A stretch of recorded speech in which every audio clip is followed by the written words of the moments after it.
Hey guys, I'm super glad you guys made it back for the third video, because now I get to finally explain how we're going to get to the goal that is 6 months ahead of us, and that's a long time to plan.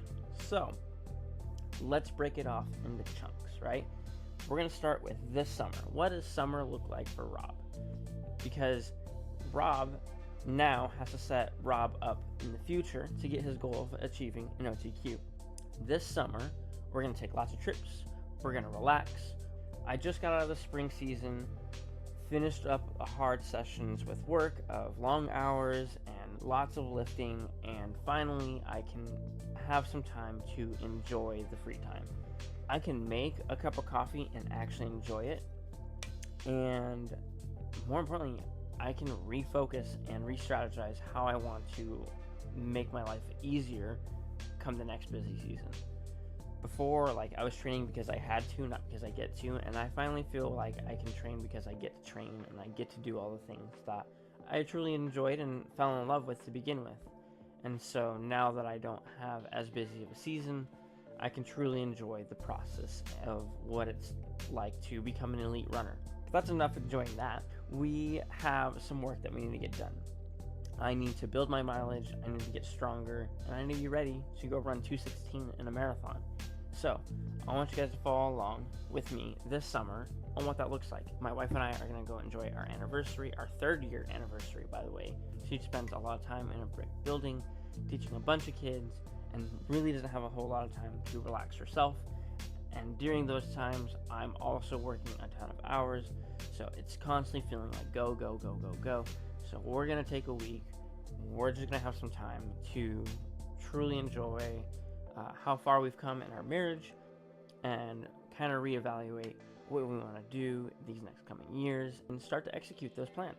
Because it's nice to have goals, it's nice to have dreams, it's nice to talk about it, but those won't come to fruition unless we actually start doing things, much like the goals that I have for CIM. More on that later. I'm also going to take a personal trip myself. I have a friend who is working down at Mammoth Lakes right now, and I'm going to go visit him for a bit. I won't be there long enough to benefit from the altitude training, but it'll be good to get somewhere else that's new and different and kind of just take my own personal time, just for it being me to kind of be a hooligan and do the things that I want to do. Another thing I plan on doing this summer is actually taking advantage of enjoying the sun in my backyard.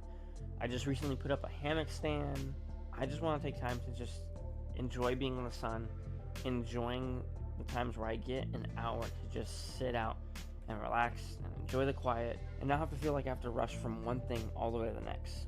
So let's talk training plans, because where I'm at now is nowhere near in shape enough to run 2:16.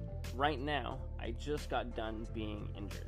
I had about 3 to 4 weeks where I was at 40 to 60 miles because I was fighting a knee injury that eventually took me out of Grandma's Marathon.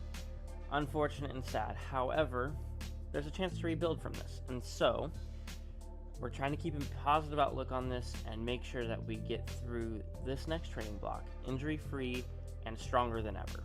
This last training cycle, I was probably doing about 85 to 90 miles a week, not really doing a ton of workouts, and just trying to get through the busy season and run at the same time. Didn't exactly have the best build-up going into the busy season either. In December, I think I ran 140 miles total for the whole month, which is painfully too small for a marathoner.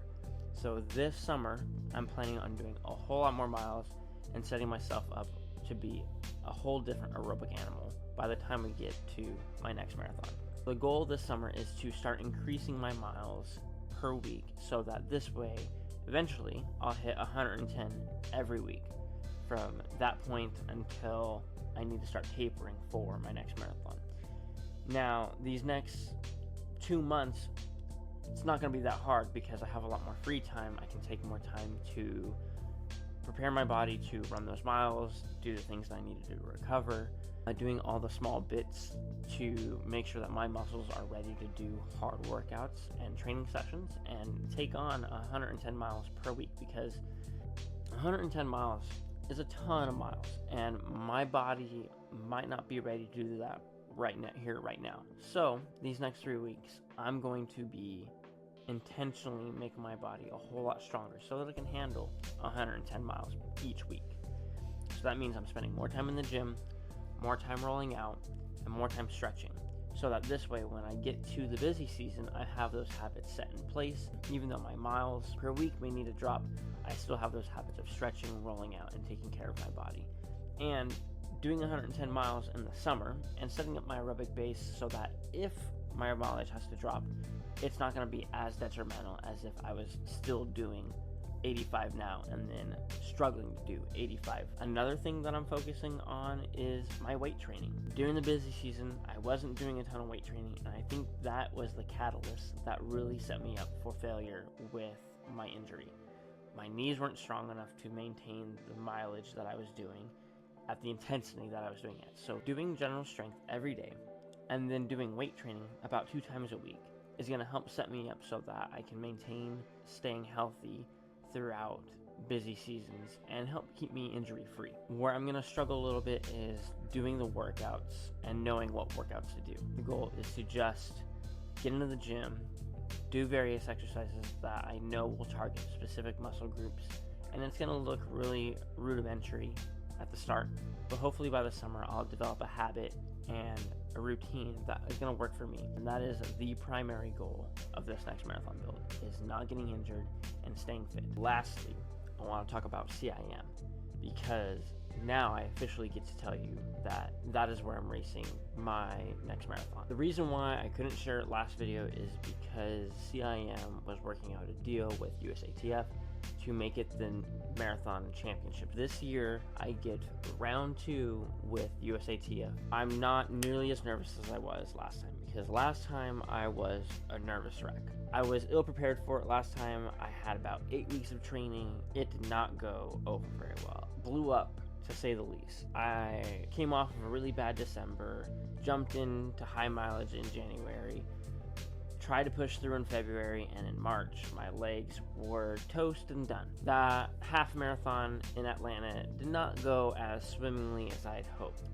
I did learn some lessons from it. There really is no losing in the sport. It's a matter of life lessons. And so the life lesson in that one is I needed more time to intentionally train for a race of such high value. This time, I'm taking that lesson and applying it to my marathon. CIM is the USATF National Championships this year in 2025, and it's in the midst of the window opening for USA runners to achieve an Olympic trials qualifying time, which means that CIM is going to be blistering fast, because there's going to be a ton of people who are trying to achieve that 216. So I'm not really worried about having people around me. As much as, yes, I am in the championship race, the number one goal is time. I do want to be a contender and fight for a good position, but the overall goal is just to achieve an OTQ. I have 25 weeks for CIM, and 25 weeks is a ton of time to build up mileage and get a consistent good training program and regimen in place, so this way I'm prepared to race 26.2 miles at 5:10 pace. So with it being 25 weeks out, that means I have 5 blocks, if you will. I have 5 weeks to get my mileage up. I have 5 weeks to adjust to that mileage. I have 5 weeks to build up my aerobic capacity with tempo work, and then I have 5 weeks to dial in my speed work. That's kind of the approach I'm hoping to take. Let's get started on the mileage section, going from 80 miles this week to 110 by the end of 5 weeks. I think that that's a good, reasonable goal, and we'll tackle each mini block in succession as they appear. CIM is probably the most ideal location for achieving an OTQ, because it's a net downhill and it's USATF certified. I'm super excited for that opportunity again, because I miss the roads, I miss racing, I miss feeling confident getting onto a line, and I think provided I do everything that I need to, I can actually have that confidence back again. That's what my summer looks like. Just because I'm not working as many hours with my job doesn't mean that I don't have work to put in. So, with that being said, let's go obtain it.